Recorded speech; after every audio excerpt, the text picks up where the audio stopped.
राधे राधे दोस्तों, स्वागत है आपका यूनिक कहानियों में। आज की कहानी मालती जोशी जी की है। ये तो होना ही था। पहला भाग आप सुन चुके हैं, ये है कहानी का दूसरा भाग। चलो चलते हैं कहानी की ओर। भूषण ने कहना चाहा, तुम्हारे इस थैंक यू के हकदार कोई और हैं जो पर्दे के पीछे रहकर तुम्हारी समस्या हल कर रहे हैं, तुम्हारी सुख सुविधा का ख्याल रख रहे हैं। मैं ऑफिस से लौटा तो कौशल्या सिंह में बर्तन धो रही थी। बोली, भैया जी जरा जल्दी आया करो, भाभी जी को घुमाने ले जाया करो। बेचारी दिन भर घर में बंदी बंदी सी रहती हैं। मैं क्या घुमाने ले जाएगा, उसे शर्म आती है। माँ ने कहा, क्यों शर्म क्यों आती है?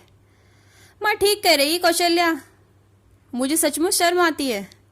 माँ का चेहरा एकदम गर्व से तन गया, पर भूषण का अगला वाक्य सुनते ही लटक गया।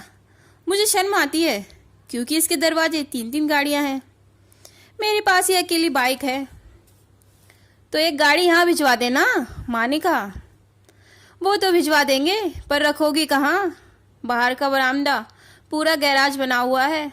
मेरी बाइक, बाबूजी का स्कूटर, रंजना की एक्टिवा सब वहीं ठुसे पड़े रहते हैं।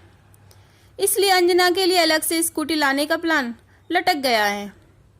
कौशल्या बाहर निकली तो ऊपर से आवाज आई, दीदी। आई भाभी, और कौशल्या फटाफट सीढ़ियां चढ़ गई। आजकल भाभी जी बड़ी लाडली बन गई हैं कौशल्या की।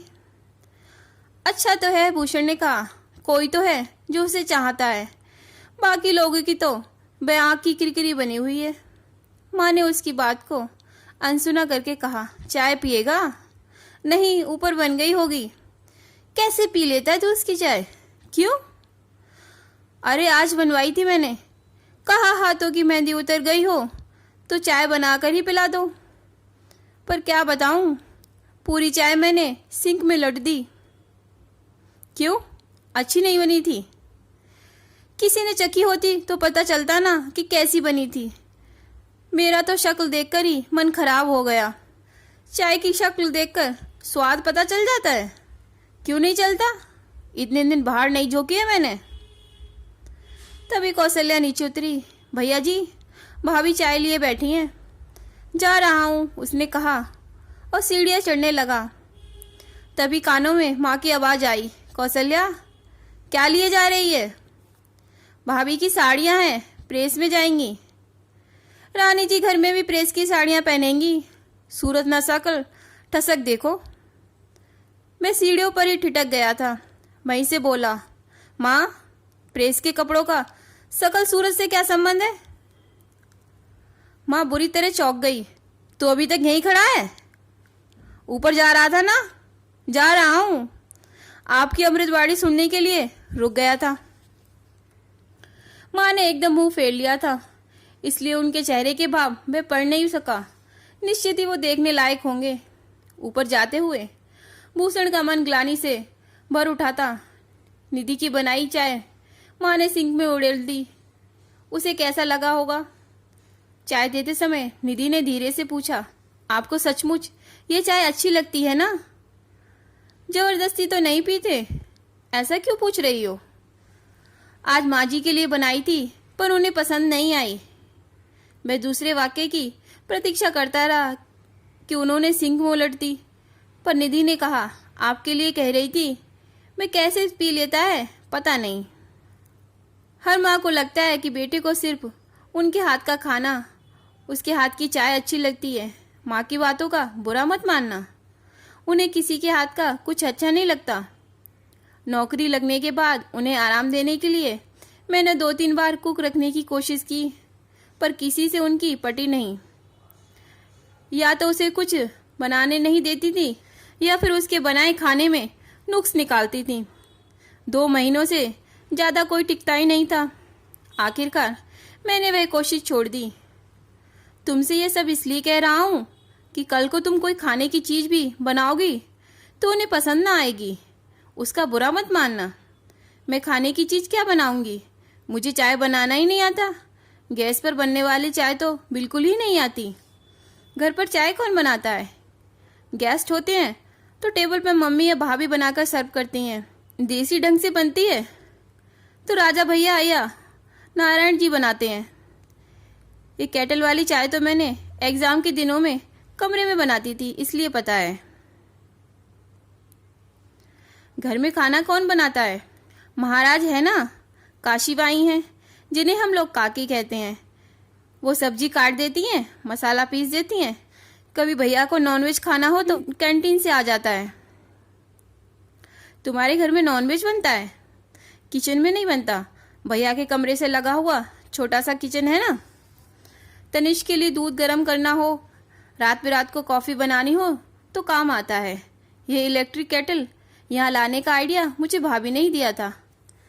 काफ़ी देर तक बातें होती रहीं, पर निधि ने सिंक में चाय फेंकने की बात नहीं बताई। शायद उसके सामने ना फेंकी हो या कि फेंकी ही ना हो। माँ के बारे में कुछ नहीं कहा जा सकता, वे कुछ भी कर सकती हैं और कुछ भी कह सकती हैं। बाबूजी का मैसेज, उसे बड़ा आश्चर्य हुआ। बाबूजी आधुनिक कलाबाजियों से कोसों दूर रहते हैं। मोबाइल भी भूषण ने बड़ी मुश्किल से उन्हें दिलवाया था। उन्होंने सारी तकनीक सीख भी ली थी, पर वे शायद ही कभी उनका उपयोग करते थे। मैसेज भी शायद पहली बार ही भेजा है। उसने पढ़ा, मेरी स्कूटी की डिग्गी में एक थैला है, उसे लेकर सीधे ऊपर जाओ और याद रखना यह सामान तुम लाए हो, मैं नहीं। अपनी बाइक टिकाकर उसने बाबूजी के स्कूटर की डिग्गी खोली। उसमें सामान से ठसाठस भरा हुआ एक थैला था। उसे लेकर सीधे ऊपर जाना था। माँ का चुंकी नाका पार करना केवल असंभव था। फिर भी दाएं बाएं ना देखते हुए मैं सीधी सीढ़ियों की तरफ बढ़ गया। आहट पाकर मैं रसोई से बाहर आई। भैया आया है ना? हाँ, ऊपर गए हैं, कुछ सामान लाए हैं, रंजना ने बताया। काली माई का चढ़ावा होगा। कमरे में जाते जाते भूषण ने यह फिक्रा सुन लिया था। उसे बुरा भी लगा, पर इससे में उसके मन में दूसरी ही बातें हावी थीं। भीतर जाते ही उसने वह थैला निधि के सामने रख दिया। क्या है? मुझे क्या पता, तुमने बाबूजी से क्या मंगवाया था? मैं बाबूजी से क्यों मंगवाऊंगी? अगर किसी चीज़ की ज़रूरत होगी तो आपसे कहूँगी ना। मैं भी वही सोच रहा था। खैर चलो खोल कर देखते हैं। थैले में नाश्ते का सूखा सामान था। 2-3 तरह के बिस्किट, नमकीन, सेब, आलू के चिप्स, भुने हुए काजू और ब्रेड। Oh my God! दोनों हाथों में सिर थाम कर निधि धम से बैठ गई। क्या हुआ? उसने घबराकर पूछा। आप नाराज तो नहीं होंगे? पहले बताओ तो क्या हुआ, फिर सोचूंगा। मैं सचमुच घबरा गया था। आज सुबह 12:30 बज गए थे। मुझे भूख लगाई थी। मैंने माँ जी से पूछा हम खाना खा लें, तो बोली अभी तुम्हारे ससुर ने खाया नहीं है तो मैं कैसे दे दूं। बाबूजी पूजा कर रहे थे, वहीं से बोले सुबह उसे भी बच्चों के साथ क्यों नहीं खिला देती। उन्हें ऑफिस जाना होता है, कॉलेज जाना होता है, इसलिए हाय हाय करके किसी तरह खिला देती हूँ। कहोगे तो इसे भी खिला दूंगी। अच्छा बताओ, अपने घर में भी तुम 10 बजे खा लेती थी?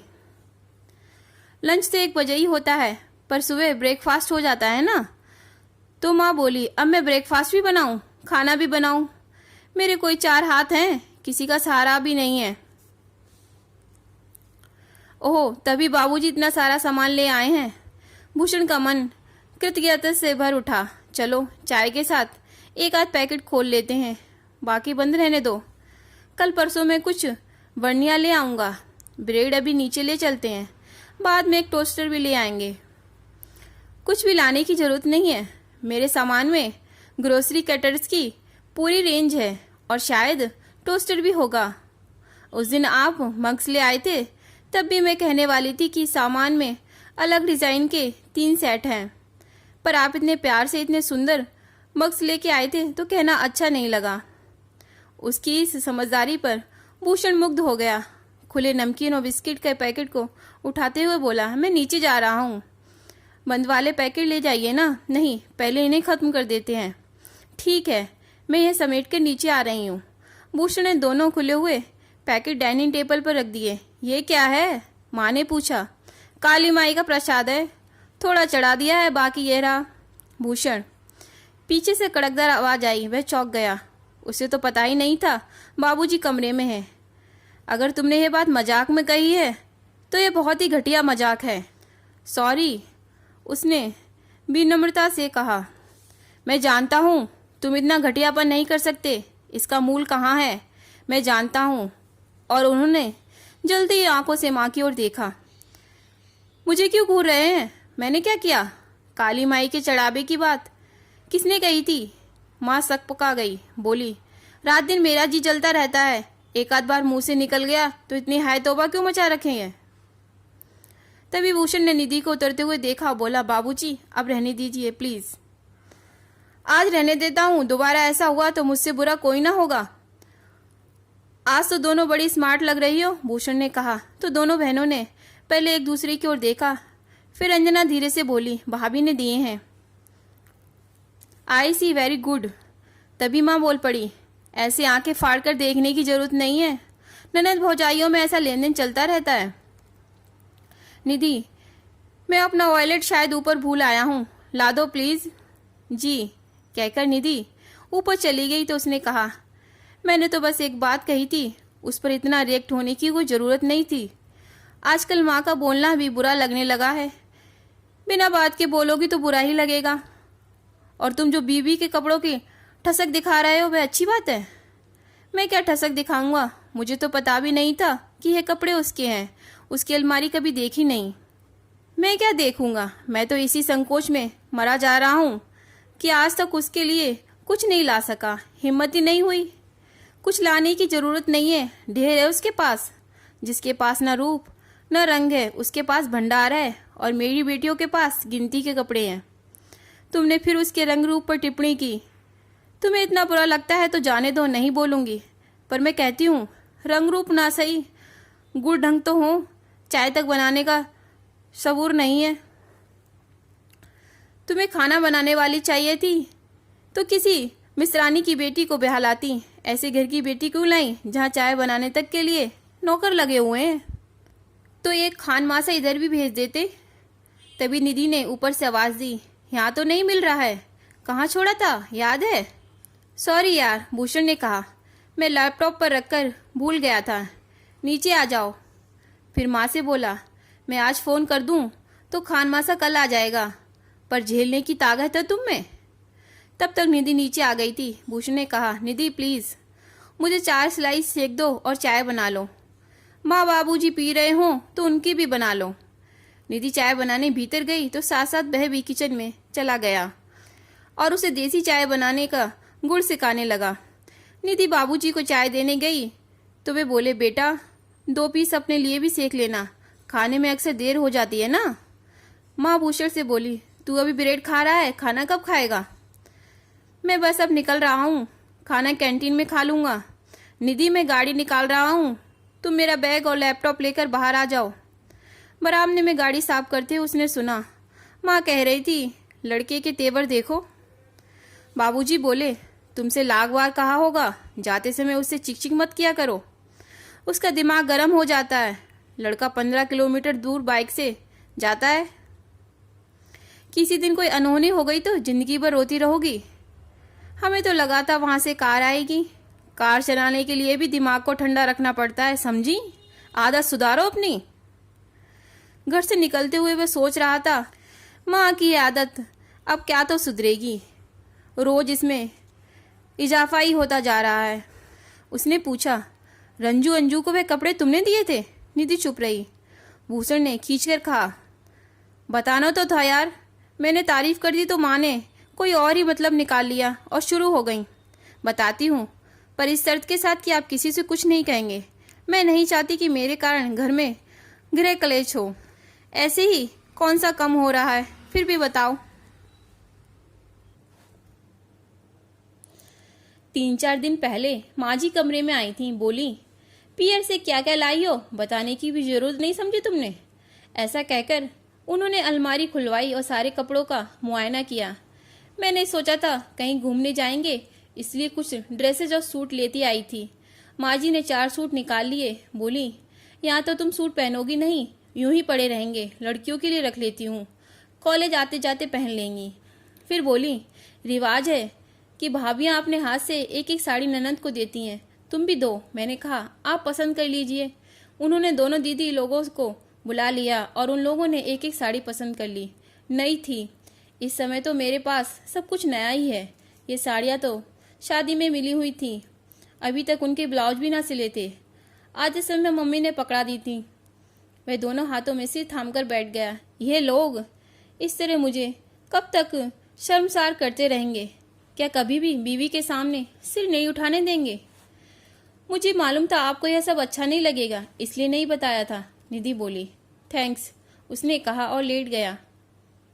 पर जानता था आज रात नींद नहीं आएगी।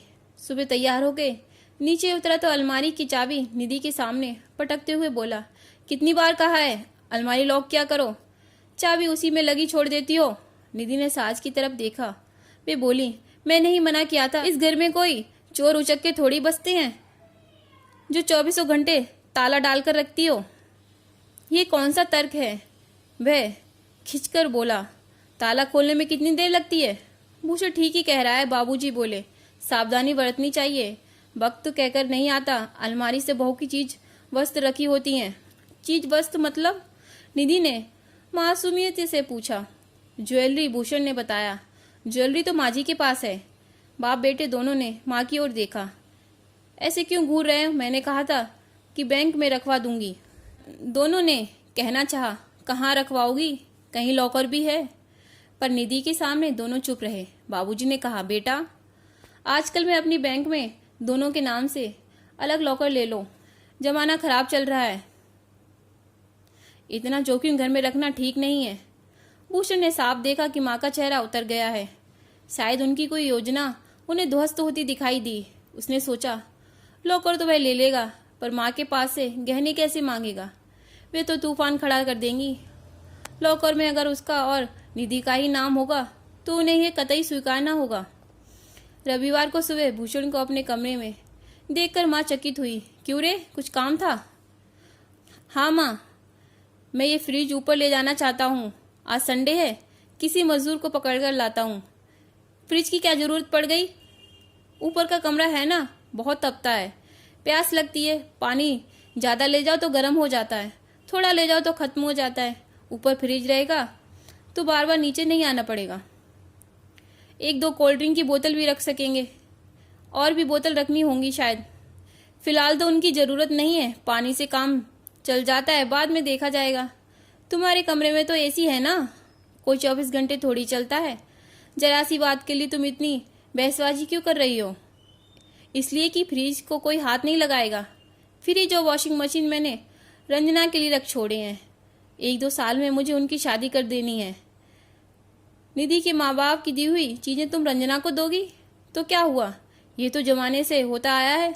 बहुओं के दहेज से बेटियों का दहेज सस्ता जा रहा है। ये कोई अच्छी बात है? अच्छी बुरी मैं नहीं जानती, मैंने जो कह दिया सो कह दिया। भूषण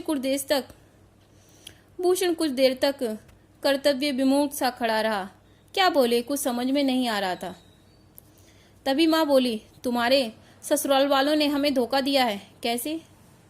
दहेज में एक धेला नहीं दिया, ऊपर वह ताजमहल बनवा दिया है, और यहाँ मेरे कमरे को माल गोदाम बना दिया है। T set, dinner set, ice cream set और न जाने क्या क्या। माँ, ये चीज़ें मुफ्त में तो नहीं आती, पर ये जो भी दिया है बेटी के लिए दिया है। हमारे लिए क्या है?